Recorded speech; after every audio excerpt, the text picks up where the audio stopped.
salieron al encuentro del Señor, aclamando: Hosana en el cielo, Hosana en el cielo, Hosana en el cielo.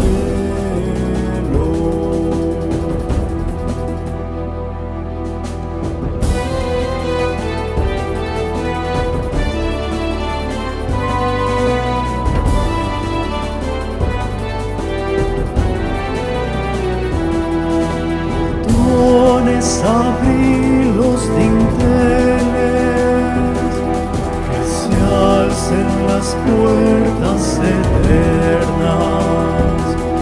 Cantar el Rey de la gloria, héroe valeroso y Dios de Israel.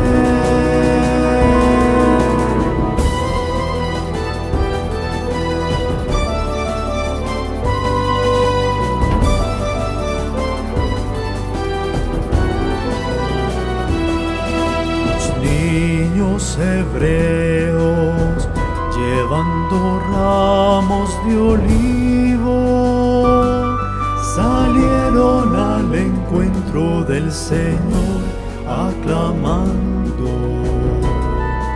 Hosana en el cielo, Hosana en el cielo, Hosana en el cielo.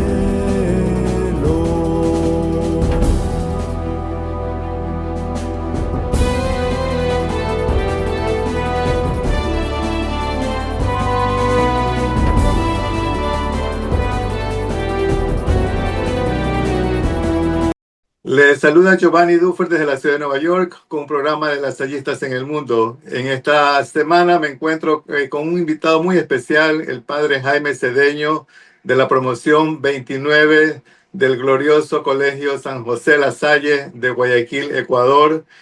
Cabe añadir que también es mi compañero de promoción 29, así que es un verdadero honor tenerlo aquí en el programa el día de hoy. Vamos a conversar un poquito sobre hoy, que es Domingo de Ramos, y sobre la Semana Santa. Pero antes de empezar, acordémonos que estamos ante la santa presencia de Dios. Adorémosle. Padre Jaime Cedeño, qué honor tenerlo aquí en el programa. Muchísimas gracias por haber aceptado nuestra invitación. Un gusto estar con ustedes y compartir con los hermanos, compañeros lasallanos de todo el mundo. Amén, Padre. Muchísimas gracias. Vamos a conversar un poquito. ¿Usted nació en Guayaquil, Ecuador? Así es, soy guayaquileño de nacimiento y de madera de guerrero. Muy bien, muy bien. Cuéntenos un poquito sobre su niñez, sus estudios. ¿Fue en Guayaquil, en La Salle, todo el tiempo o cuándo se incorporó a La Salle? Desde la preparatoria. Soy de los que hemos hecho los 13 años en el Colegio San José La Salle, junto con mis hermanos. Mis dos hermanos mayores, Pedro y Sergio, y mi hermano menor, Luis Eduardo. Los tres primeros sí hicimos los 13 años. El menor sí se cambió en primaria. Pero hemos estado ahí, sí, toda mi familia. Ok, de los tres hermanos, ¿usted qué número es? Bueno, somos 6 hermanos, yo soy el quinto de la familia. Ah, una familia numerosa. Sí. Ok, muy bien. ¿Todos viven en Guayaquil? Sí, todos viven en Guayaquil. Ok, ¿y usted es el único que decidió hacerse sacerdote? Así es, sí. Ok. ¿Su preparación para ser sacerdote, eso se realizó ya después que usted salió del colegio o empezó durante el colegio? Bueno, yo sentí la llamada, la vocación en el retiro que hacemos en 6º año en Bachachi. Allí fue donde sentí yo algo que me cuestionó. Pero como realmente fue algo muy nuevo para mí, inesperado, entonces yo dije, bueno, voy a hacer un poco la experiencia de la universidad, voy a entrar a la Politécnica y ahí voy a ir viendo si esto pues, fue real o no. Entonces, al comienzo me mantuve, después un tiempo me aparté digamos, de este camino, pero luego uno de los compañeros me invitó a una convivencia y ahí se reactivó, ¿no? A integrarme en un grupo de un movimiento y de jóvenes, etcétera. Ahí se fue fortaleciendo. A los 3 años de graduado fue cuando ya entré al seminario. O sea, estudié 2 años en la Politécnica, los aprobé, empecé en tercero. Ese tercer año pues ya no lo seguí, sino que estuve un poco en la búsqueda de dónde iba a ir, dónde me iba a formar, qué comunidad, lo que sea. Y ya pues, al año siguiente entré al Seminario Mayor de Guayaquil. Ok, pero ese deseo fue de hacerse directamente sacerdote o de hermano de la Salle. De ser sacerdote, sí. No, sin despreciar a los hermanos que hacen una gran obra, pero no sentí nunca, digamos, esa inclinación de hacerme hermano, sino de ser sacerdote. Ok, muy bien. ¿Cuántos años hay que estudiar para ser sacerdote? Aquí en Guayaquil son 7 años. La mayoría de los lugares también pueden ser 6 o de pronto 7. Los 7 años tenemos de la formación básica, digamos, para el sacerdocio. Okay. ¿Cómo están divididos esos 7 años? Bien, cuando yo entré eran 3 años de estudios filosóficos y 4 de estudios teológicos. Ahora es un poco parecido, ahora hay un año introductorio que es un poco más general, porque lamentablemente aquí en nuestro medio los alumnos, los aspirantes del seminario, no tienen todos la misma formación cultural. O sea, hay colegios y colegios, hay quienes vienen de sectores rurales, donde de pronto han tenido una formación pues no tan profunda. Entonces, se trata en ese primer año de un poco equilibrar. Y ahí vienen 2 años de estudios filosóficos y los 4 años de estudios teológicos. Bueno, este año precisamente el seminario, este 20 de abril, cumple 50 años de haber sido instituido en nuestra arquidiócesis. De hecho, yo soy uno de los mayores, digamos, de los primeros. Yo tengo ya 37 años de sacerdocio y soy de las primeras promociones del seminario, que con el paso del tiempo pues, ha ido mejorando, ha ido progresando, incluso ahora ya es instituto teológico reconocido, aprobado por la Santa Sede, ¿no? O sea, ya puede dar títulos de tercer nivel. Entonces no tuvo que usted movilizarse para otra ciudad en sus estudios. En los estudios básicos de los 7 años, no. Una vez ordenado sacerdote, Monseñor Bernardino Echeverría, que era el arzobispo en aquel entonces, me envió a hacer estudios ya de especialización y estuve cerca de 5 años en Barcelona, España. ¿Cómo fue su experiencia por allá? Cuéntenos. Bueno, muy buena. Conocer otra cultura, otras personas, aprender otro idioma. Aunque no me exigían hablar en catalán, pero sí tenía que entenderlo, porque las clases eran en catalán. Nos permitían que nosotros preguntáramos en castellano o así hiciéramos los trabajos en castellano.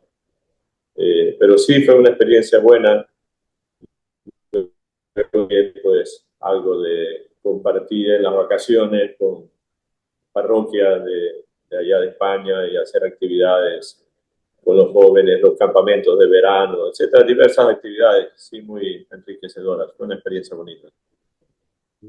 Ahora que ya tiene la experiencia de varios años, ¿cuál usted ve la diferencia entre la Iglesia Católica, por ejemplo, de Sudamérica, en este caso Ecuador, con una iglesia o con la diócesis en Europa? ¿Hay alguna diferencia o van más o menos la misma línea? Bueno, la fe es la misma, pero la práctica religiosa en América Latina todavía es abundante, digamos, ¿verdad? Nuestras iglesias todavía tienen gente y gente de todas las edades, y tenemos niños y jóvenes, no tanto como en años anteriores, pero todavía tenemos, y gente que viene a confesarse, por ejemplo, a los sacramentos. En cambio, en Europa eso está muy, muy frío, ¿no? El otro día comentábamos con alguien que, por ejemplo, que se confiese a alguien, que vaya al confesionario, es muy limitado y jóvenes casi nada, muy poco. Hay ciertos movimientos que están teniendo fuerza, pero en lo general hay una época de invierno espiritual en Europa. Ok, aprovechemos que estamos tocando el tema para que nos recuerde a todos los católicos cuál es la importancia de la confesión. Bueno, es uno de los 7 sacramentos y es un regalo de Dios porque es un encuentro con Cristo, con la misericordia de Dios. No tenemos que verlo como una cosa negativa, ¿no? Sino como un ir a ponerle a los pies del Señor, de su misericordia, nuestras miserias, ¿no? Porque tenemos que reconocer que somos imperfectos, que somos pecadores, que fallamos, y entonces necesitamos ser sanados, purificados, liberados del mal, y ese es el sentido de este sacramento, ¿no? Es la parábola del hijo pródigo, el hijo que se va y vive la vida desordenada, libertina, y se da cuenta a lo que le lleva a eso, y es capaz de reflexionar y de ir al encuentro con el Padre, y la experiencia pues es que el Padre lo abraza y hace una fiesta, ¿no? O sea, en la fiesta del perdón, la alegría del perdón de Dios, de ser perdonados, de ser acogidos para seguir en el camino, para seguir en la lucha. La Semana Santa sería una fecha ideal para hacerlo. Las personas que no se han confesado en mucho tiempo y quieren regresar a la Iglesia Católica a escuchar misa para poder comulgar, especialmente durante la misa. Si usted cree que sería una excelente idea acercarnos más a Dios a través de la confesión en esta Semana Santa. Por supuesto, la misericordia de Dios está disponible todo el año y siempre estamos dispuestos a acoger a las personas. Pero psicológicamente, podemos decir así, culturalmente, estas fechas importantes mueven también la fibra interna religiosa de las personas, Navidad, Semana Santa, y sí hay una mayor cercanía, una mayor afluencia de personas a la confesión. O sea, contemplar al Señor en la cruz sufriendo por nuestros pecados pues mueve el corazón a decir, pues Señor, por mi culpa estás ahí. Entonces sí hay esa mayor afluencia de personas que desean reconciliarse con Dios. Ok, gracias Padre por esa explicación. Entonces, hoy estamos Domingo de Ramos. ¿Qué significado tiene este día para los católicos en el mundo? Bien, hemos tenido pues, todo el tiempo de Cuaresma, de preparación, y con el Domingo de Ramos empieza la Semana Santa, o Semana Mayor también se le suele llamar, ¿no? Que es ya contemplar de cerca este misterio del Señor que hace el camino de la cruz, que se entrega por amor a nosotros y que muere y resucita, ¿no? Entonces el Domingo de Ramos se llama, el nombre completo es Domingo de Ramos de la Pasión del Señor, porque son como los dos polos. Este domingo es la pasión y muerte y el próximo domingo es la Pascua, la resurrección.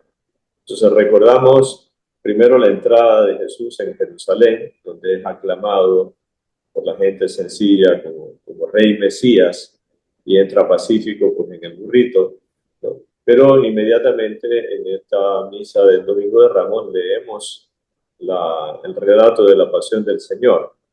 Cada año, según uno de los evangelistas, este año nos toca el Evangelio de San Lucas, pero es el relato detallado paso a paso de la pasión que termina con su muerte y sepultura.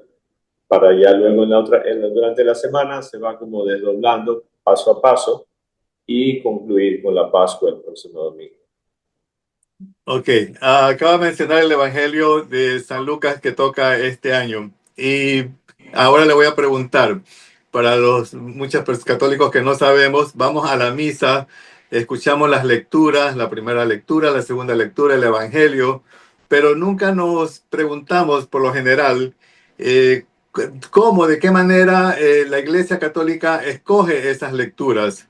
Tengo entendido que hay ciclos de lectura y que la Iglesia también tiene tiempos, tiene su propio calendario. Explíquenos un poquito cómo es que se escogen las lecturas del día. Ya. Por una parte, como dices, tenemos un calendario litúrgico que no comienza el 1 de enero, sino el domingo, 4 domingos antes de Navidad, que es el Adviento. Ahí comienza nuestro año litúrgico con la espera de la venida del Señor y de su nacimiento. Luego tenemos un tiempo de Navidad, la presencia real, el Immanuel, el Dios con nosotros. El tiempo ordinario, que es la mayor parte del tiempo, hay un tiempo relativamente breve, unas cuantas semanas, hasta que empiece la Cuaresma, con el miércoles de ceniza.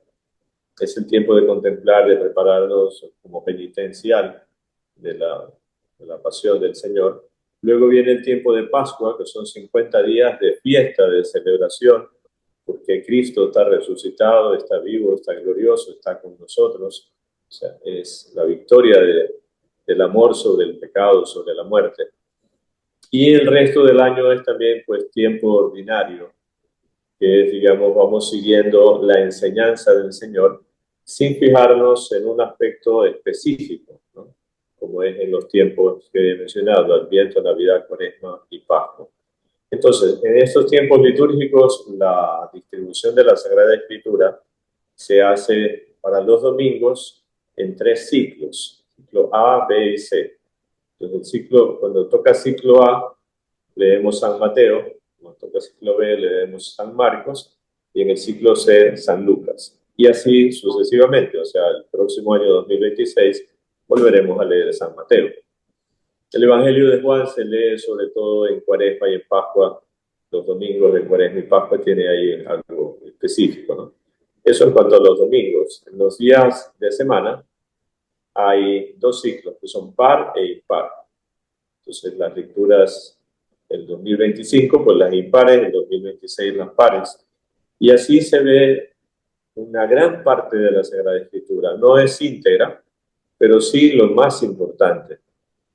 Realmente es un gran trabajo que hicieron después del Concilio Vaticano II para ponernos en abundancia, digamos, el alimento de la palabra de Dios. Okay. Muchísimas gracias, Padre, por esta información que es tan importante para nosotros los católicos, saber cómo funciona un poquito los ritos de la Iglesia Católica. Los colores también. ¿Cuáles son los colores que se usan de acuerdo a los tiempos? Bien, entonces Adviento y Cuaresma son tiempos como de cierta Cuaresma es un tiempo penitencial por excelencia, y Adviento tiene también su cierto sentido penitencial, es como decir, nos falta el Salvador, necesitamos al Salvador. Luego también se lo usa en las exequias, ¿no? Cuando alguien ha fallecido, el Día de los Difuntos, por ejemplo. El blanco es el color de la luz, de la vida, de la resurrección, de la Pascua. Entonces, lo usamos en Navidad, lo usamos en todo el tiempo de Pascua y se lo usa también en todas las fiestas de la Virgen María y de los santos. Luego tenemos el verde, que es el color del tiempo ordinario, es el color de la naturaleza, ¿no? Entonces es el color también de vida, de esperanza.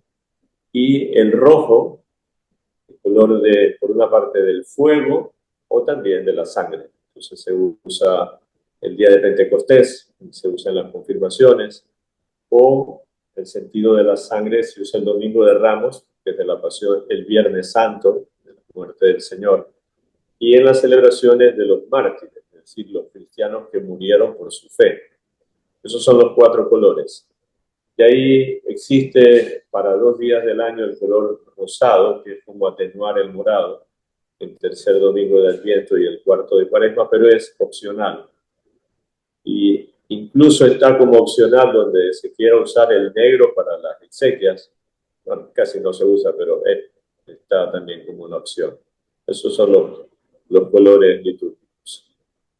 Y ahí hay un privilegio que se le concedió a la Iglesia de España y a los países de habla hispana, que es el celeste o azul para la fiesta de la Inmaculada de Concepción de María, que es el 8 de diciembre. Pero eso fue un privilegio que concedió el Papa a España cuando se dio el dogma de la Inmaculada Concepción. Ok, muy bien, muchas gracias, Padre. En nuestra época, cuando éramos niños, recuerdo que la Semana Santa era muy estricta.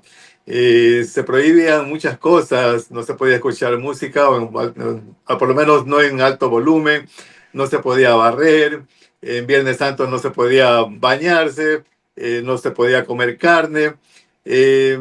¿Cuáles son en sí lo que la Iglesia pide que hagamos en Semana Santa? Porque lógicamente los tiempos han cambiado y ya esas costumbres prácticamente se han olvidado. La gente ahora va a la playa en Viernes Santo porque es días de descanso, días de vacaciones, y lo aprovechan para disfrutarlo en familia y se olvidan de la iglesia y se olvidan de lo que se está realmente celebrando. La Semana Santa, como usted anunció ahora, pues comienza con la llegada de Jesús el Domingo de Ramos y termina, bueno, el Viernes Santo, la crucifixión y después la resurrección del Señor. Pero esto más se toma ya a nivel vacacional. ¿Qué es lo mínimo que podemos hacer como respeto para esta fecha? Bueno, eh, como tú dices, la cuaresma en años y siglos anteriores era mucho más estricta y también la cultura y el mundo eran diferentes que hoy, ¿no? Actualmente se nos pide todos los viernes hacer algún tipo de penitencia, de abstinencia. Yo le digo a la gente, ¿de qué sirve no comer carne el viernes si, por ejemplo, puedo comer pescado y marisco? O sea, ¿dónde está la penitencia a quienes nos gusta el pescado y los mariscos? Lo importante es hacer algún tipo de sacrificio, de abstinencia. Me gusta la cola, pues no tomo cola, por ejemplo, recordando que necesito hacer penitencia por mis pecados, ¿no? Que el Señor murió por mi causa y que tengo entonces que ir dominándome y no ser esclavo de mis deseos o de mis pasiones, ¿no? De deseos desordenados. Entonces ese es el sentido de la penitencia. En Semana Santa, pues ante todo es el Viernes Santo, que es el día de la muerte del Señor, y está como norma que sea día de ayuno y abstinencia. Entonces el ayuno consiste en tomar una comida normal y el resto muy ligero, ¿no? Tenemos la costumbre en nuestro medio de la famosa fanesca.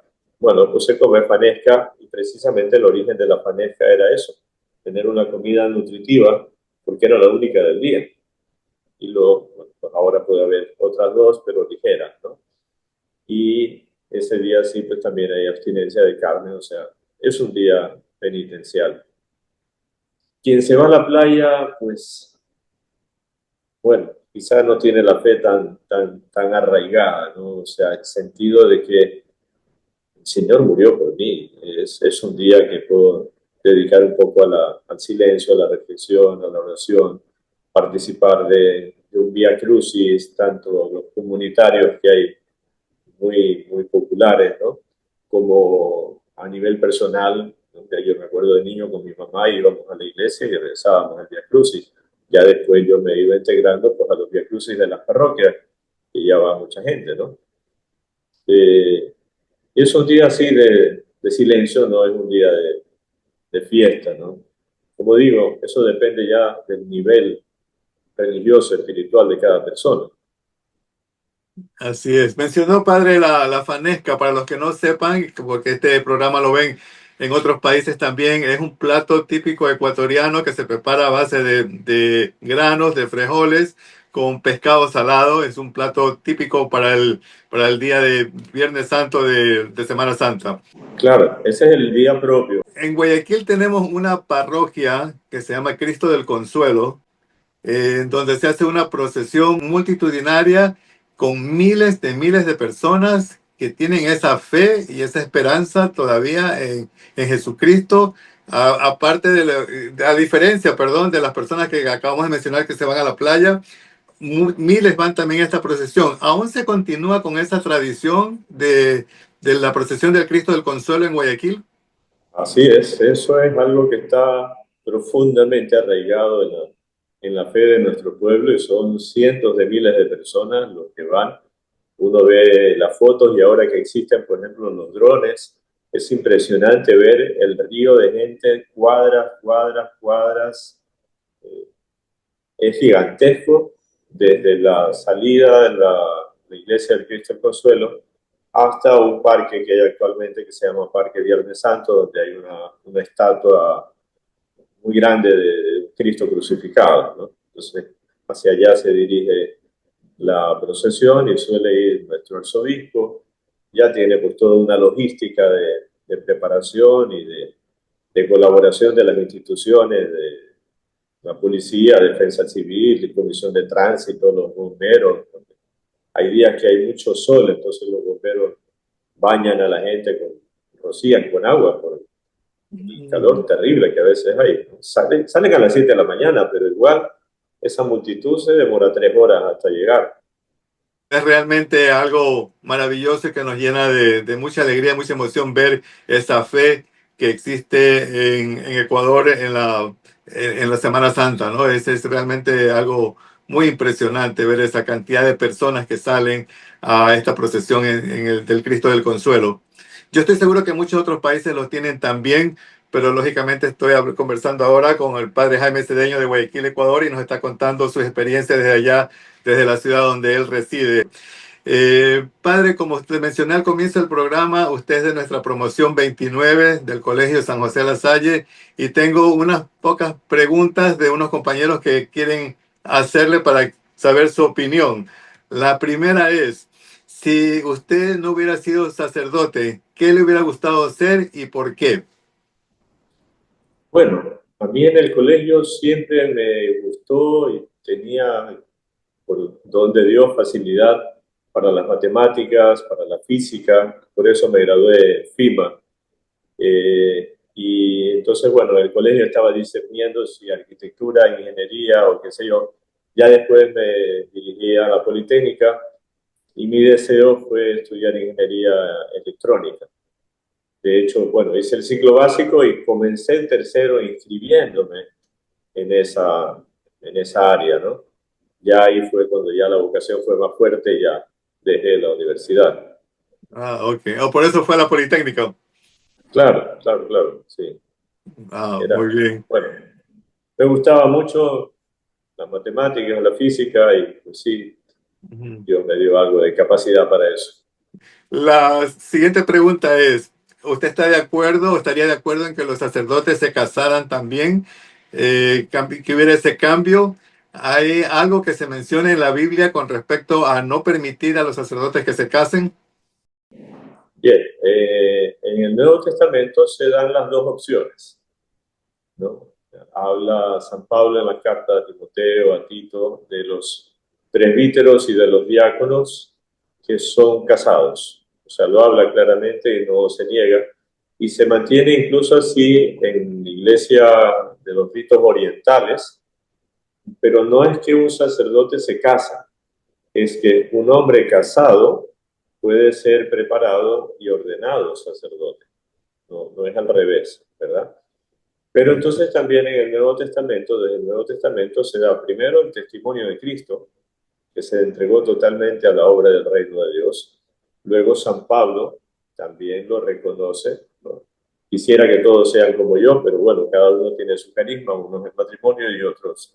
Pues San Pablo también se dedica totalmente a la obra evangelizadora. Y así entonces van esos dos caminos, digamos, como que en paralelo desde los primeros siglos. Quienes hacen la opción por la vida célibe, es decir, consagración total, o quienes son elegidos dentro de personas que viven el matrimonio, ¿no? Ya siglos posteriores, ciertos obispos van viendo la conveniencia mayor del sacerdote célibe. Siempre no es que sea malo el matrimonio, pero hay que preocuparse de la esposa y de los hijos. Y entonces el célibe tiene una disponibilidad mayor. O sea, a mí me cambian de parroquia y no tengo problema, cojo mi maleta, mis cosas y me voy. En cambio, el que tiene esposa e hijos, pues sí, entonces tiene que mover la escuela y todo. Entonces, y tenemos eso, una disponibilidad total, digamos, ¿no? Entonces, como digo, con el paso de los siglos, ciertos obispos fueron viendo la conveniencia y decidieron, en mi diócesis, pues se elige para el ministerio los que hagan esta opción.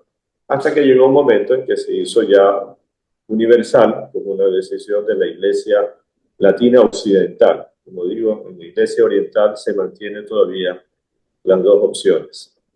Hombres casados que son presbíteros y también presbíteros célibes.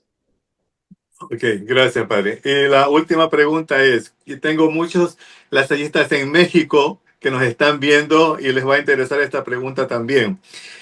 Porque creo que surgió en México esta devoción a la Santa Muerte y ahora se ha hecho ya internacional y se ha regado a otros países también y la celebran. ¿Qué es la Santa Muerte y qué es la posición de la Iglesia Católica con respecto a esta creencia? Bueno, a ver, En eso no te podría yo dar una visión certera, tendría que estudiar un poco más. Hay uno de nuestros compañeros de promoción que le tiene devoción a la Santa Muerte y yo pues lo respeto. El concepto que yo tengo a mí realmente no me da paz. En primer lugar, un santo o una santa es una persona, ¿no? O sea, Santa Teresa es un ser humano que vivió en una entrega profunda a Dios. La vida o la muerte no son personas, son estados. Existen personas vivas o personas muertas. No existe la muerte personificada. Entonces la Santa Muerte es una personificación de algo que en sí mismo no. Y normalmente las imágenes que ellos utilizan son imágenes, digamos, de tipo maligno, diabólico, ¿verdad? O sea, uno de mis apostolados es visitar un centro de reclusión de adolescentes femeninos, de chicas que han cometido algún delito, menores de edad. Entonces, yo visito una vez al mes uno de estos centros. Entonces, alguna vez conversando con una de las chicas, tenían la Santa Muerte, que es la parca, ¿no? Esta calavera con la guadaña. Y entonces, conversando con la chica, me dice, pero es que ella es muy buena, ella me protege. Y yo, pero esa figura tan fea. Entonces, lo han asimilado mucho con estas mafias, hacen estos cultos, como digo, no lo conozco a fondo, pero a mí personalmente no me trae, digamos, como que confianza, ¿no? Tendría que investigarlo un poco más. Mi concepto es realmente negativo al respecto, pero bueno, no es total. Ok. La posición de la Iglesia Católica es no la ha aceptado esto todavía como una santa, ¿no? Como usted lo acaba de No, no, mencionar. no, no, para nada. Eso no es un culto de la Iglesia Católica. Es un culto al margen. No es un culto católico. Como te Ok. digo, nosotros reconocemos personas, hombres o mujeres, se les da ese título por su generosidad en el seguimiento de Cristo. Nadie es santo absoluto más que Dios, pero a quienes les llamamos santos son quienes han tenido pues esta, como digo, gran generosidad para vivir la fe, para vivir el Evangelio. Ok. Bueno, muchísimas gracias por haber contestado todas estas preguntas. Estamos empezando la Semana Santa, una fecha muy especial. ¿Qué mensaje le gustaría dar a usted a todos los lasallistas en el mundo que nos están escuchando en este momento a través del programa? Bueno, en el colegio de La Salle pues hemos recibido, además de una gran formación humana, pues la formación en la fe y también pues tiene de nuestras familias, de nuestras parroquias. Entonces sí es una época muy provechosa para una mayor reflexión, para el agradecimiento por el amor que Dios nos tiene, por lo que Dios ha hecho por nosotros y cómo debemos ir correspondiendo en nuestra relación con Dios, que Dios no sea pues simplemente alguien que por ahí alguna vez me acuerdo, sino que le demos el puesto que le corresponde, que es el central en nuestra vida, y que eso nos lleve a un compromiso tanto familiar, social, cultural, el área donde cada uno se desenvuelve, porque el cristiano no es alguien que está metido en la iglesia, el cristiano tiene que ser luz en el mundo. Entonces, como profesional, como político, como educador, como deportista, es dar el testimonio de nuestra fe viviendo con responsabilidad, con honestidad, con generosidad, con servicio de apertura y de caridad para con el prójimo. Entonces, la Semana Santa pues, es una buena oportunidad para que haya esa renovación espiritual, renovación interior que nos va a enriquecer muchísimo. Muchísimas gracias, Padre, por esta explicación, por este mensaje que nos deja tan profundo en estos días tan especiales que empezamos hoy a celebrar los católicos en el mundo. Ha sido un placer tenerlo en nuestro programa. Nuevamente, muchísimas gracias por haber aceptado la invitación de participar y siempre estamos a las órdenes para cuando usted lo desee. Puede regresar y podemos seguir conversando porque hoy hemos hablado de temas muy interesantes que a veces no se tocan y hemos conocido un poquito de esos ritos de la Iglesia Católica, de los tiempos, de los colores, de los ciclos de las lecturas. Creo que ha sido una parte muy importante del programa, para haber aprendido algo hoy en esta, vuelvo y lo repito, en esta fecha tan especial de Semana Santa. Creo que ha sido muy importante, así que le agradezco su participación en el programa. Bueno, gracias a ustedes por también este trabajo que están haciendo de ponernos en contacto con las layistas de todo el mundo y por compartir tanta riqueza que ha traído esta obra de los hermanos de la Salle. Amén. Muchísimas gracias. Viva Jesús en nuestros corazones. Por siempre. Dios les bendiga.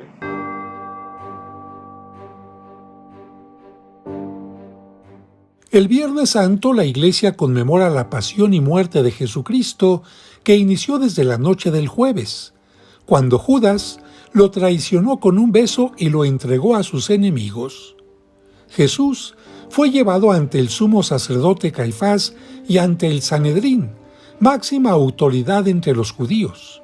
Allí fue encarcelado dentro de un calabozo subterráneo, interrogado por las autoridades y golpeado por la guardia. Aún se conservan en Jerusalén las escaleras que lo condujeron al sitio y el lugar de la prisión. Se conoce como Galicanto, porque ahí Pedro escuchó el canto del gallo después de haber negado 3 veces a su maestro. Jesús no pudo dormir y no recibió agua ni alimento. En estas circunstancias, el viernes, muy temprano, los judíos lo llevaron ante Pilato para que lo condenara a muerte. Pero él prefirió enviarlo ante Herodes, quien lo remitió nuevamente ante Pilato. Él, al considerar que Jesús era inocente, lo quiso liberar, pero para quedar bien con los acusadores, lo mandó azotar cruelmente. Pero ante el griterío de la muchedumbre, se lavó las manos y lo mandó crucificar. Así, Jesús salió de la ciudad hacia el lugar de la calavera, calaverario o calvario. Ahí fue crucificado y su agonía se extendió hasta las 3 de la tarde. Era tal el dolor que le infligían los clavos y la posición en la cruz, que en más de 3 horas solo pudo exclamar las conocidas 7 palabras.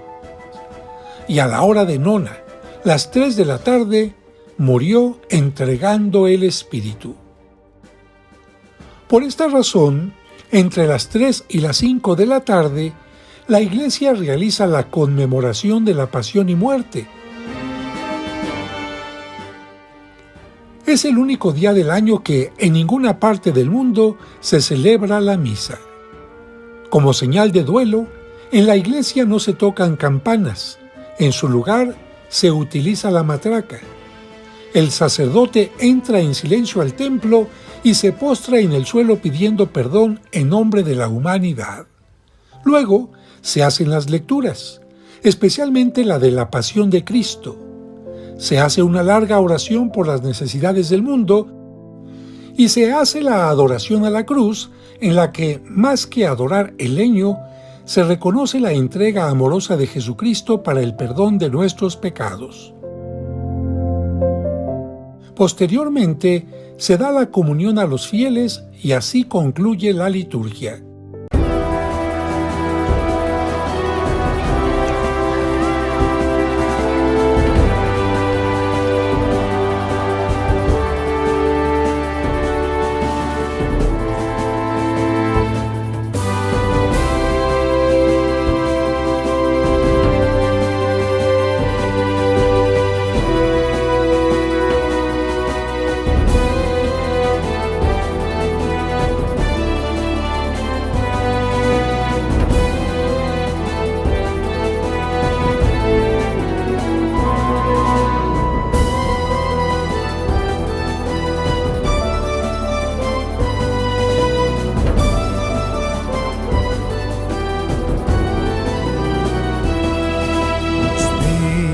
Hebreos llevando ramos de olivo salieron al encuentro del Señor aclamando.